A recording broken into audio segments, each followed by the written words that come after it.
Hi, everyone. It's Dr. Z, and welcome to another episode of Next Up Narcissism. Today is a good one. Today, we have Dr. Sherrie Campbell with us. She's a licensed clinical psychologist who specializes in helping healthy people cut ties with toxic people in their lives. She is a nationally recognized expert on family estrangement, a best-selling author, TED speaker, top 1% podcast host of the Sherrie Sessions, Cutting Toxic Family Ties, a well-known social media influencer, and a regularly featured media expert. I am so excited to have her here today. We are going to dive into all the elements of the family ecosystem when there is a narcissist in the family.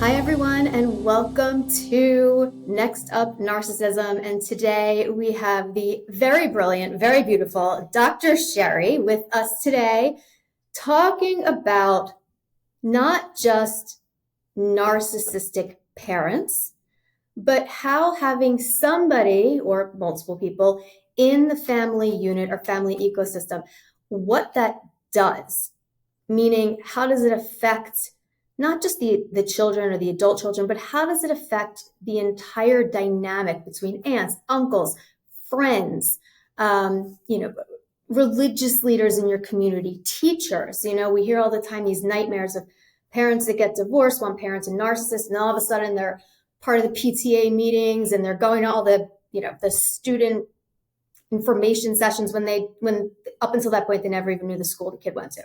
So just all of it together and how it affects the dynamic. So I'm just going to kind of hand it over to you and just kind of guide with questions, and would love to just kind of get your take on what happens to the family ecosystem when you have a narcissistic family member. So I have two very toxic parents. I wouldn't say they're both narcissistic. I think my mom has some other flavors, some other character disorders, but she's still pretty narcissistic. So I like the term toxic because I think it encompasses all of the character disorders. Yeah. I encourage the audience to look those up. But when you have two grotesquely self-centered parents, they're already competing with each other before the children are born for power. And then when the children are born, they then compete for power in that aspect as well. So there's going to be a golden child, typically a scapegoat. If there's two kids, if there's an only child, they're going to have to play both roles and have that kind of whiplash. If there's multiple children, then the roles increase, but there's always an in-group and an out-group. The most toxic person in the family dynamic is the least confronted. So you would think that it would be the most confronted, but they're the least confronted because everybody else is in fear. So without fear, there cannot be any control. So toxic family systems are run like a cult. I just want to clarify something for people. That you just nailed it. That was such a good way to look at that, because we always talk about the scapegoat child, right? We know it's the child that gets blamed for everything, or the child that speaks the truth, so then they're ostracized from the family. But we never really talk about what the underlying function is of why it works like that and how it works like that. It really is fear-based. The people that are not confronted are usually the toxic ones. I know that you guys superficially, but that motivator of fear is what they use to control that so that they are not confronted. Yes, and each parent has a different kind of fear they create. So my father was physically violent, and my mother was passive aggressive and gossipy. So I had two different kinds of fear. With her, I was afraid to ever leave a room if there were other people in it, because I would be afraid of what would be said behind my back, the looks I'd get if I came back to the room. I spent my life walking into the rooms that she was in with her shit talking me to just about everybody. I was chosen very early on, probably precognitive, to be the scapegoat, just from stories that she'd say, like, you came out screaming and you never stopped, and your brother was such an easy baby. Just that comparison that young made me realize, like, it started then. And it's the type of comments where if you call her out on it, she could easily say to you, I, I didn't mean anything by that. That you're overreacting. Why are you taking that personally? You cried, your brother didn't. Because on the surface, that's a totally normal. I'm thinking about, I probably said that about my kids. This one came out screaming, this one came out easy. But the function of why I'm saying that isn't to leverage power or divide. And it wasn't said once and in only one way. Yes, right. As I got older, it was, I was ready to sell you on a street corner for 25 cents or best offer. Then as I aged and I became a mom, I actually thought she was going to compliment me, which is sort of cute. She said, wow, my daughter London is such a great kid.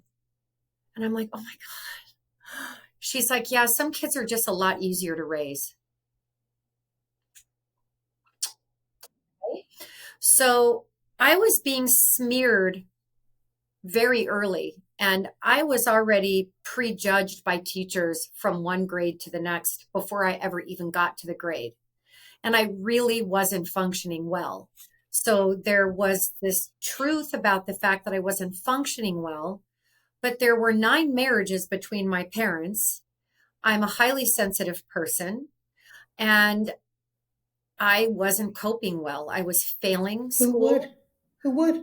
Who would? Well, my sibling, because he was the superstar athlete. My mom hates women and I'm a girl, so that didn't help anything. My dad has no respect for women and I'm a girl, so that didn't help anything. I want to quick say to people listening is that's pretty common when you have a narcissistic mother versus a narcissistic father, where the father is more so kind of views you as an object, has a lot of disrespect for women, really views you as in the way of him living his life, whereas the woman oftentimes looks at her female child as almost a handbag, an accessory, a piece of jewelry, or competition, or exactly, or competition. They're threatened by them, and so again, the divide is the same, but the kind of the function behind it is different. And it fits that perfectly. Can you talk a little bit about when we talk about the golden child, right? We explain it as the child that was favored, or it was known to everybody that they were the best, the smartest, the this, the that. But do you feel that there's also, and you said that the golden child in your family functioned a lot better. Do you think that there is a downside, however, to being a golden child because of the rules and expectations they have placed upon them to remain that amazing and to continuously fill that role? Because if they don't, well, then they're bad. Yes, and I think that they keep family secrets. I think that there's a price to pay to be favored. I think that as they grow up, they get main character syndrome. That means that their wife isn't allowed to be successful. Their children aren't allowed to out-succeed them because there can only be, quote unquote, from my sibling, one star in a family. So those are things that I think that but I also, in my own practice, have seen that there's actually 2 types of golden children. And another one of those is a completely unsuccessful, trust funded, enabled golden who might be, racketing their life around addiction, and the whole family has to come in and rescue this one person. So I do think that there are 2 types of golden children. I do think that it is a form of abuse. I would say that my sibling has taken on the worst character traits of both of my parents, and that generational trauma is passing down. See, I love that you say that golden child syndrome is a form of abuse. We don't talk about that enough. It is not a good favoritism type thing. It is a form of abuse, and I really love that you point that out. And I think the vacuousness of the emptiness of the golden child is probably where the abuse is the most, in that they're dependent on external validation. So they're very performative. I imagine that my sibling questions if he's ever been loved for him as the person, or if he was only just loved because he was such a good performative person and continues to be in that way today.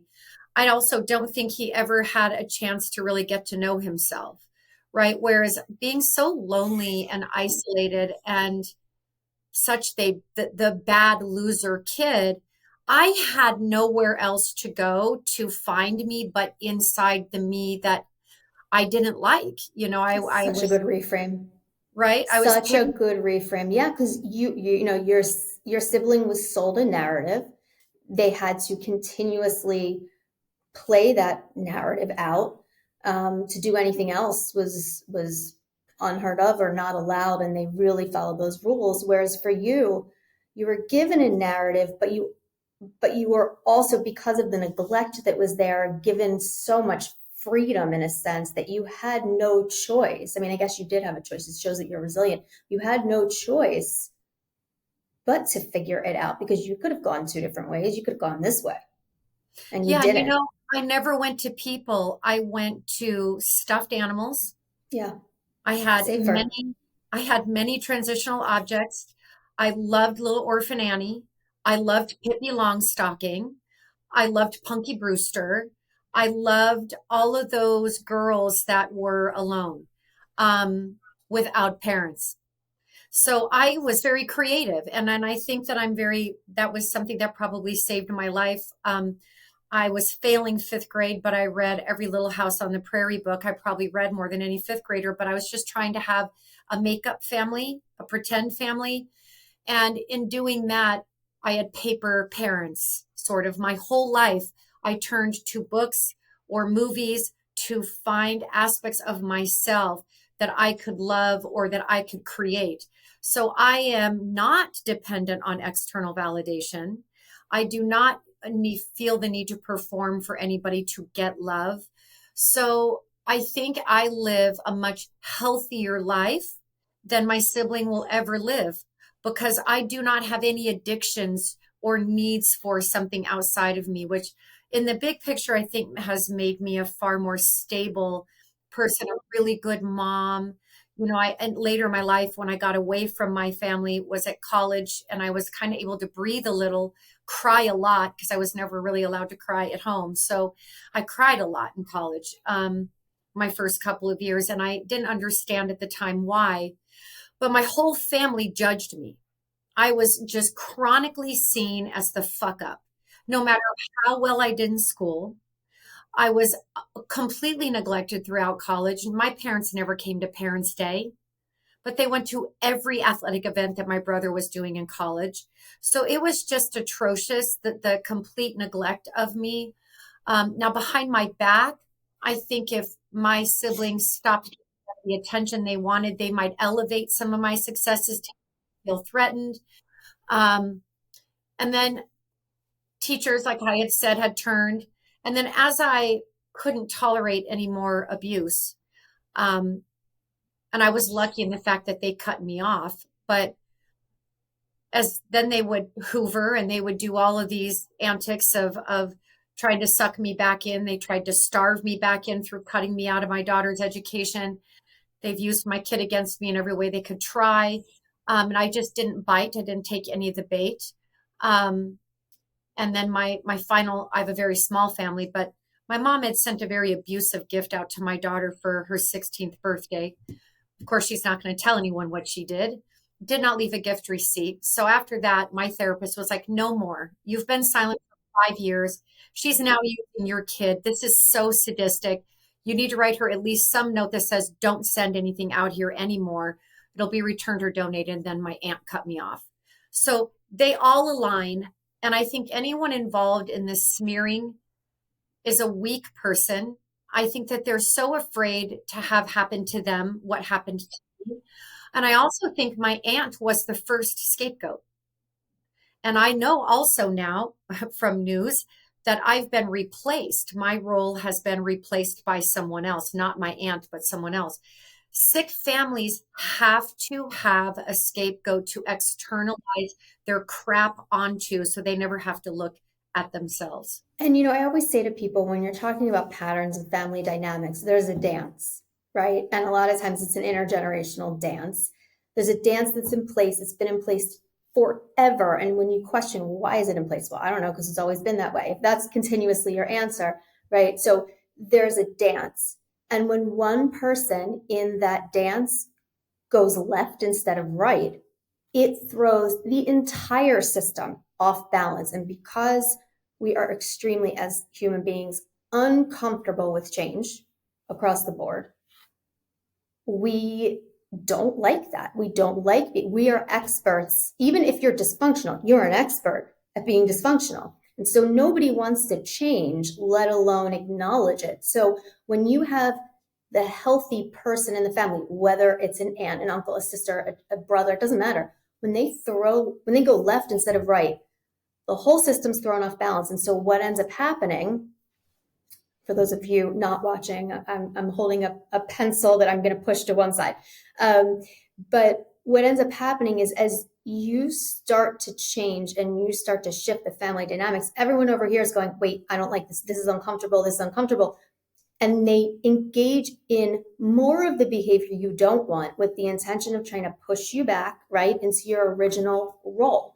And that's where the boundaries of that person come in place, because they're going to try to push you back, smear you, do everything possible to scare you and to make you think you need them, so that you go back to your original positioning. If you don't go back to your original positioning, let's say you hold these boundaries and you get out of this and you escape, they will, exactly like you said, suck in somebody else. And here's why.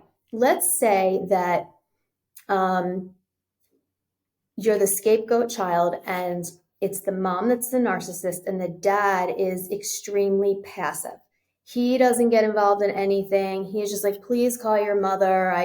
Please, she's upset, blah, blah, blah. Doesn't protect you growing up, just kind of is just there. And then you have another sibling, let's say, who's the golden child. And so you start to set a boundary. Let's say your mom, she starts calling you, she starts going on and on, making abusive statements, passive aggressive, whatever, and you don't answer the phone or you don't respond to the text anymore. Because your mom needs to get supply somewhere, but you blocked her supply, guess who's going to get the shit now? Dad, let's say. And because dad doesn't want to deal with the shit, what do you think is going to happen? Dad's going to contact you and say, please talk to your mother. She's upset. When really it's not, he doesn't care if you talk to your mother or not. He doesn't care to mend the relationship, because if he did, he would have done it a long time ago and protected you, right? What he's really saying is, I don't want to be at the end of her bullshit. You need to get back in your role. And so that's what I mean when I say it throws people off balance. And that's what you mean when you say that somebody will always have to fill that role, because without that role, the narcissistic person in the family kind of metaphorically dies. They don't have any supply. That's right. And that's why no contact works, right? And I don't think people really understand defamiliarization and how hard that is for a scapegoat, because I was forced out, but I wanted out. So I didn't mend the fence, and I had barely any contact at the time anyway. But all the time I was creating lower contact, I was facing like, well, if I leave everything I know, there's no guarantee, because I just assume most people are bad from my upbringing. That would be in my mind, that I don't know that it's going to be any better without it, and I have no evidence that it would be, and I would be risking everything. My entire life is going to get risked, and then if I were to ever go back, I would be punished for the rest of my life. Correct. And I was already punished for existing in the first place, right? So that hurts my heart. Yeah, that's a tough statement. I'm so sorry. Yeah. My existence was a complete annoyance to both of my parents. And largely because I had feelings about my existence and the way I was being treated. So let me ask you a quick question. Why do you think, not to get too far off topic, but it's more because I'll forget this. Why do you think narcissistic parents, and I'm going to say, is it different for dads and moms? Why do you think narcissistic parents have children? Well, I know that my parents accidentally got pregnant with my brother, and then I was going to be thing two, right? And I think it's image. You get married and then you have kids.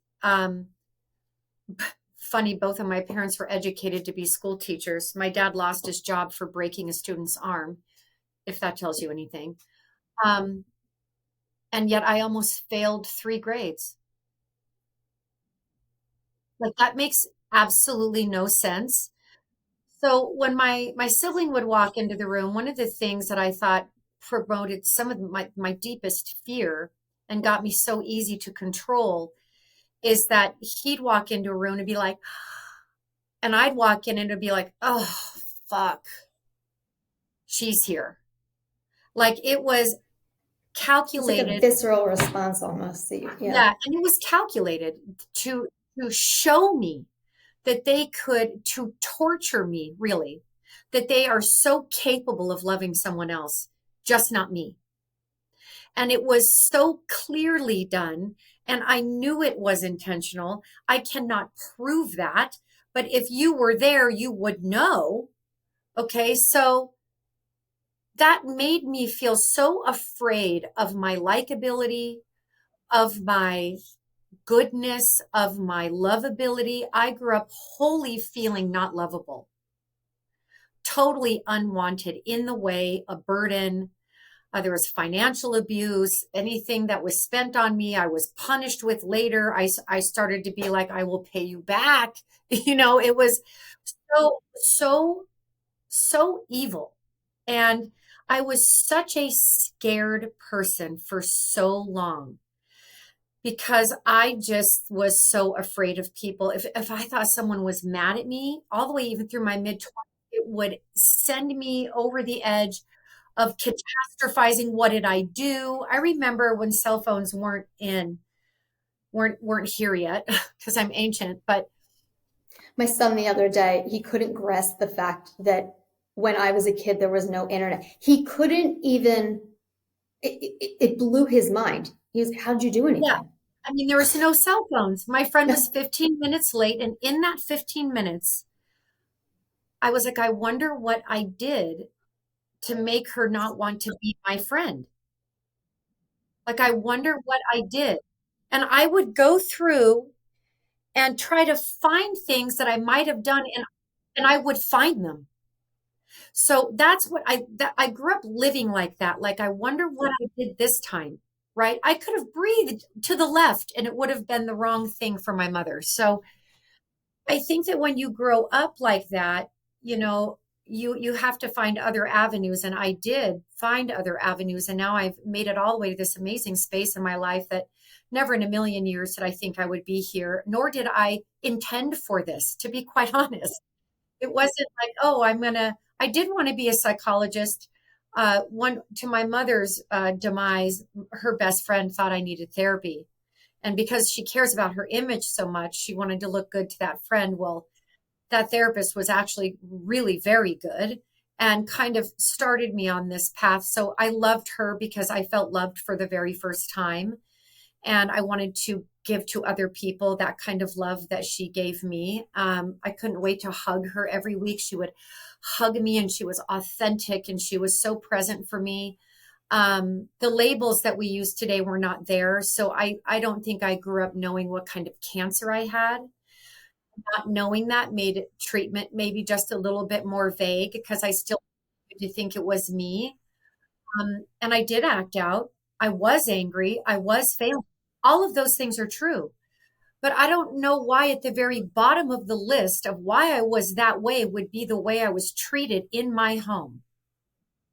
And I get so visceral about that because it's like you want to blame everything but the way a child is treated in the home Listen, we see that in family court. I mean, all that's the like time. right? Like that's the hallmark of the The most uncivil of all the courts is correct, family court. correct. And so, that whole idea that brings up the next part that I want to talk about. That whole idea of the last thing being on the list is the root cause of everything. That, children never ask for what you went through. In my TED Talk, I said, it's like being checked into the Hotel California. We got checked in by our parents. We aren't ever allowed to leave, even when we had no choice in the choosing of who our parents would be. Children don't cause bad parents. Correct. That is what, when I was able to get on that stage, it was one of the biggest moments of my life. And I was horrified. It was so scary. But to have that topic, and the theme of my TED Talk was disrupt. And disruptors are game changers, right? One thing that isn't said in my talk is that in any other relationship, we're allowed to cut anyone off. Friends, partners, bosses, romantic partners, and parents can cut off their children anytime they want and call it tough love. But if a child decides that enough is enough and they activate and they cut ties, I have people coming after me daily in social media telling me that I'm breaking down the American family. Okay, so here's the deal. Don't even get me started. First of all, thank you for thinking I'm so powerful. But second of all, I cannot break what's already broken. If the family's broken at its leadership and your child seeks out my books, I promise you, I'm not the cause and source of your problems. That's right. But I'm easy to blame. Do you get, because I get this more, we probably get this more than people realize. But when we're working with an adult child of narcissistic parents and we start working with them on setting boundaries, I am probably one of the most hated between the husband, the families, because I'm the one that caused this. I'm the one that changed their loved one. It's my fault. I ruined the family. And it's so interesting because I always say, wow, like exactly like you said, I have so much power then. I mean, if I had that, I would bottle it. I would sell I use it for something totally different. I wouldn't be using it for this, trust me. But it's just so interesting, the lengths at which they will go, the lack of accountability and the extreme lack of accountability, just to never admit or change the role that they have. Just insane. I had a woman come. There's a whole rejected parents movement now, and they've created estrangement groups, and they've gotten on my page and said all kinds of. But this one woman, and the grandparents. There's the whole. Yep. Oh yes, I had a woman say to me, "You ruined my relationship with my 20-year-old because she read your book." I just blocked and deleted her. But the thoughts that I had were.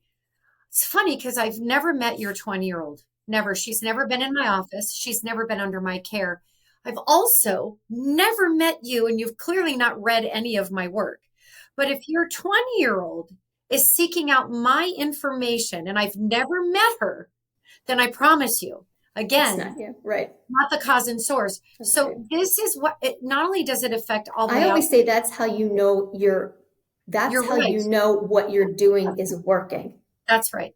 Right. That's and I also think there is a difference between cutting off and cancel culture. Yes. So I grew up under a mother who, it wasn't called cancel culture then, but it was called the silent treatment. Yes. This woman would silence me for days. Yeah. And I'd have to be in the same house as this person. And I'd have to fix it all. Yep. And so what I find is most people really cut off at midlife. I think by the time we're in our 40s, we start to go, this is getting really old and tired. Yes. Fuck it.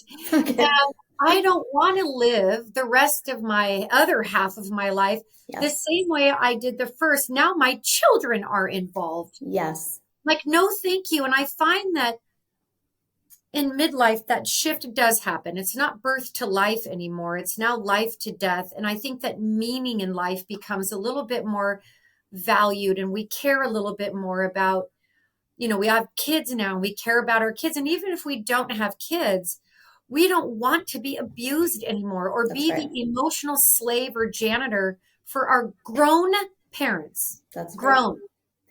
Yeah. And, this societal expectation, right? That you only have one parent, or but it's your dad, but it's your sister, but it's your brother. They love you. You don't want to, what are you going to do when they die? You're going to feel guilty. And so for people listening who, have that tremendous amount of guilt, to make a decision to remove yourself from that dynamic is not a decision that somebody makes overnight. They agonize over it for years. Yeah. And then the other thing to think about is they don't do it and then say, good, I'm done. No, there's guilt that follows, there's shame, there's embarrassment. You're getting smeared by everybody in the family. So going no contact, or even just removing whatever you want to call it, is not something that it's just, wake up one day and decide to do this. And that's the amazing thing to me, is then people will say, how could you cut them off? A child, I don't care if you're 2, 20, or 100, it doesn't matter. No child deliberately cuts. And so as a mom myself, and I think about this a lot, what people are like, why do you think about this? Because I'm a psychologist, and these are the kind of things we think about. It's like, a lot going on up here. Yeah. What would I have to do for my kids to cut me out? And the first thing that always comes up to my mind is, I would really have to fuck up for my kids to stop talking to me. You would have to be inhumanely cruel. That's right. And that's what I grew up in. Let's just say I somehow fucked up and I didn't realize it. Let's just say I had these horrible patterns. I was totally unaware. I really screwed up my kids. They're not talking to me. If my children stopped talking to me, I would be begging 5 days a week. I'd be begging them to tell me what I need to do to make the situation. I would take full accountability, even if I didn't understand. That's right. That's where the narcissistic family is inherently different. Yeah. That will never happen. So if a child, for all those people listening, for a child to cut their parent out, you need to understand. You have to live with grieving the living dead. Yes. Okay? And that it's surreal on the child's end that your own parent who brought you here to love you would rather die and go to their grave than ever see or talk to you or your children again. And I live with that. Or just apologize. That's the other thing. They may call you constantly and write you emails and texts, and you choose not to respond. And everyone's like, but they're reaching out. They're reaching out. That's great. But in any of those messages, is there an acknowledgement or apology? No. If I did get apologies, I call them a faux apology. And I wrote about this in my first book, But It's Your Family. I'd get, well, sorry you feel that way. Yes. Sorry I wasn't the perfect parent. That's right. In my new book on emotionally abusive parents, I do talk about no man's land.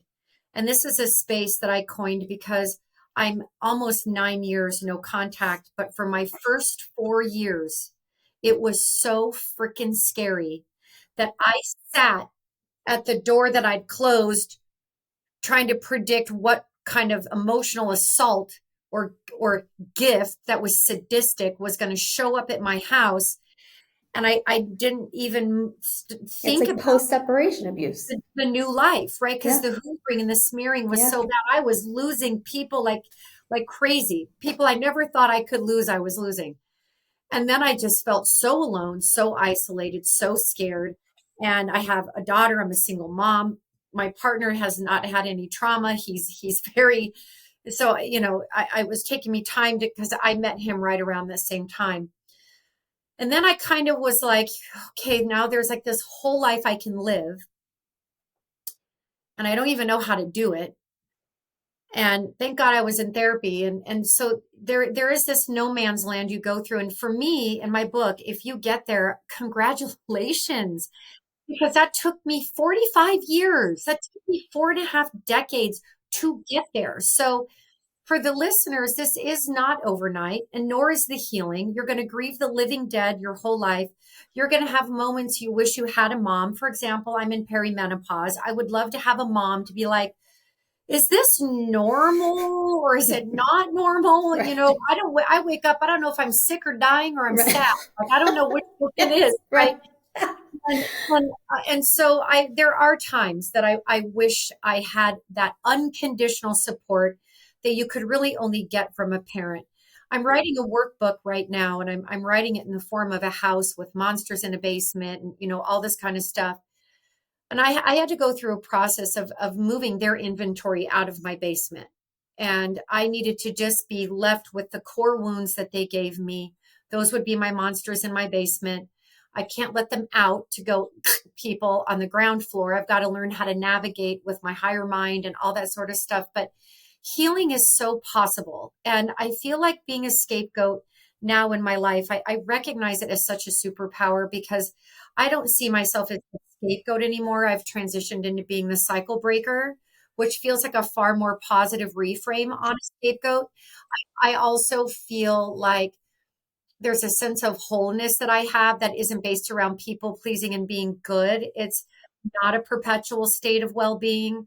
I used to feel like my suspicion of people was a bad thing. Like I thought it was like this negative thing that was left inside my body. But I am suspicious of people. And I can see now that it serves me well. You have to earn my trust. I don't just give it anymore. There are things that I think, I'm an anxious person. I used to think that was bad, something I need to get rid of. And now I just channel it into writing and I channel it into social media or whatever. I accept that I'm anxious and that's okay. It's just a part of my person. And so I'm taking out a lot of that judgment that I used to It's that radical acceptance. Yeah. just radical acceptance. And I think that that's sort of the gift of all of this is that just you healing you will touch someone else and it will heal someone else or help them heal or um, you're going to have so much more abundance than you even could realize that you could have. And you're going to meet some amazing people that are going to help you. And again, I never intended to be in this place, in this role. I'm very introverted. I'm really great one-on-one, but I'm very shy in a crowd. It's very overwhelming for my senses. So I accept these things as not something done to me anymore, but as something that I can channel for good and just be vulnerable about and be open about. I've got ADHD. I take 5 milligrams of Adderall every day. Do I have ADHD? I don't know, but I was such a terrified child that I couldn't focus. Well, there was no one, put aside, um, put aside emotional neglect, put aside just neglect in general, whether even that's food, money, emotion, love, whatever. The other thing that the scapegoat child does not receive is a model of how to behave socially. For two reasons. One, because it's confusing as hell to see your parent one way in the house and a different way, let's say if they're a covert narcissist, a different way Totally outside. different people. Yeah. That is so confusing for a child. So not only does the child not have all that other stuff, but they're also deprived of just regular etiquette, social norms. I tried paper. I felt like I had a Ferrari that was parked and revving, but wasn't allowed to drive. Yeah. Yeah. And I was sitting in these classes that were so boring. They did not interest me. They certainly weren't going to help me at home. And I just had this car that was revving. So I had a lot of I would tap, my leg would bounce. You had nowhere to go. I didn't know where to go, and it needed to go somewhere. Movement is medicine for me. Definitely, I love to be in a lot of movement. But I really feel that what I really want people to get out of this today is blaming the child is not the way to go. It's not the way to go. No child who would be born totally dependent would ever, under any sane reason, want to lop off two working limbs to go be alone in the world. So, one thing that I am is I'm alone in the world. And the reason that is because I do not have parents. Okay, I have people, but what makes us have attachment is no one other than who raises us, right? So I feel like this isn't something you get over. I think it's a lifelong healing. And I think that you have permission to not explain yourself all the time. And not everyone's privy to my story. And if I sense that someone really isn't going to get it, I just gray rock them because those are my boundaries. And I think really being sensitive to listening to your body and knowing who you can talk to is so key in your healing as an adult, and being very mindful of who's in your life.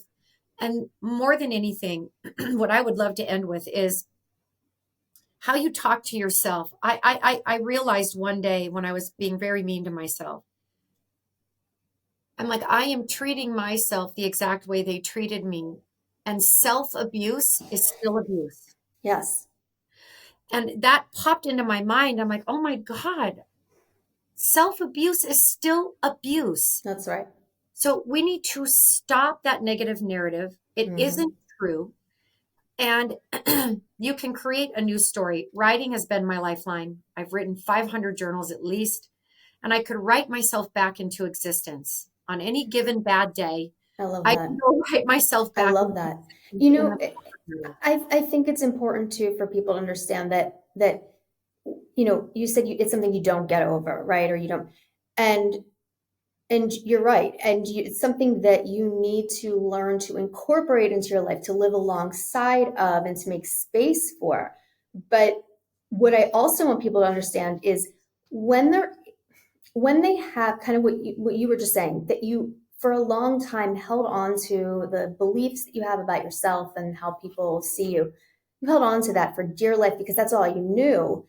And that is how the narcissist maintains control over you when you're not physically present. So for people listening, saying, do they know they're doing it? Yes, they know they're doing it. And so to be able to break that even post-separation manipulation is really tough to do because it means you have to be objective to your own thoughts, which is really difficult. And not only that, you're giving them up, which means for a while you have nothing. That's and right. You need to kind of reshape yourself. That's the no man's land. Correct. Yep. It's okay if you're there. I mean, my God, congratulations. Be happy that you made it out, because think about how many people don't. What is reported is that 1 in 4 adults, that's cut off for some period of time over the course of a lifetime in the United States. Mind you, that's only what's reported because we get so shamed. So don't buy into the shame. Choose authenticity over attachment. Choose you, because your ability to change everything underneath you and everything around you by making a choice for truth, it will all work out. I was so afraid when I was going through all of this, and I just kept feeling like I'm not going to hang my hat on forgiveness because that just got me more and more abused. I'm not going to hang my hat on fixing things with my parents because that got me more abused. I'm going to start to hang my hat on the ugly things that people don't like, which is truth and boundaries. Mm-hmm. And I don't care if people don't like them anymore, because my life is so much the better. And I feel thankful every day that I finally know what it feels like to be a happy person, because for so long, I knew I did not have the happiness other people did. And I do. And I'm not unique. And I promise you that if I can do it, you can do it. Well, I'm ending on that. I just, that was so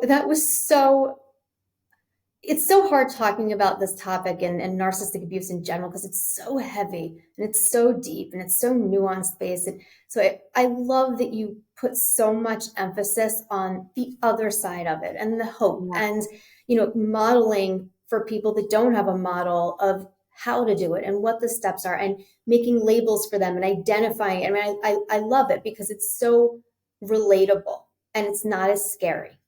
Right? Like, lack of identity is petrifying. No man's land, we can handle that. Yeah, I can't. See, my new book is so good. It's like monsters in the basement. And then there's the ground floor to I be love grounded. it. There's a porch yard, a fence, and a picket line. Love it. Tell people where they can find you, your podcast, TED Talk, all your good stuff, your books. Okay, so you can find everything about me on my website, which is drsherriecampbell.com. I'm on Facebook as Sherrie Campbell, PhD, Dr.Sherrie, both on TikTok and Instagram. My books are wherever books are sold. I have 4 on toxic families specifically, 1 on leadership, and a self-published one that was very cute in 2005. I'll link everything for everyone in the show notes. And then my TED Talk is on YouTube, of course, and it's 11 minutes of a powerhouse talk, and be really great for you to go get an introduction at least there to it. Thank you so much, and definitely going to have you back again. Please have me back. I'd love to. Thank you for tuning in to another episode of Next Up Narcissism. I hope you found it useful, but most importantly, I hope you found it validating. Want to work one-on-one with me? Visit my website at drjamiezuckerman.com to book a personalized coaching session, and be sure to check out my on-demand workshops on topics like co-parenting with a narcissist, life after leaving, anxiety management strategies, and more. Again, that's drjamiezuckerman.com. You'll also find links to my interactive workbooks, merchandise, resources, and newsletter sign-up. Next Up Narcissism is as much your podcast as it is mine. I want to hear your feedback and what you want to hear. So make sure to leave a podcast review wherever you listen, or send an email to nextup@drjamiezuckerman.com. Again, that's nextup@drjamiezuckerman.com. Be sure to subscribe so that you never miss an episode. And as always, thank you so much for listening. Make sure to tune in next week to see what's up next on Next Up Narcissism.